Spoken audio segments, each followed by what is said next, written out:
এনেদৰে বলিয়ৰা মাছটো শুকুৱাই লৈছোঁ দেই বন্ধু বান্ধৱীসকল। কেনেকুৱা হৈছে লাইক কমেণ্ট শ্বেয়াৰ কৰিবলৈ নাপাহৰিব।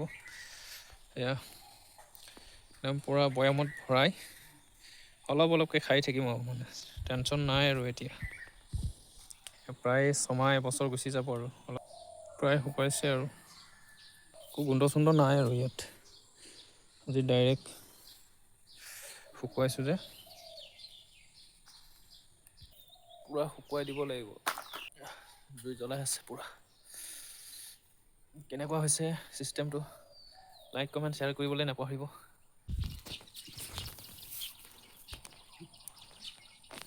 পূৰা মাই জুই জ্বলাই দি আছে পূৰা শুকাই যাব আৰু খৰখৰীয়া হ'ব, খাবলৈ খুব টেষ্টি হ'ব। এইবাৰ সৰু মাছ পালে আপোনালোকেও এনেদৰে শুকুৱাই থৈ দিব, বহুত দিনলৈ খাব পাৰিব। কোনো টেনশ্যন নাই, অলপ অলপকৈ লগাই লগাই খাব পাৰিব। মাছ কেতিয়াবাই মাছ সৰহকৈ পালে মানে এনেকৈ শুকুৱাই থৈ দিব। প্ৰায় শুকাইছে আৰু দেই বন্ধু বান্ধৱীসকল।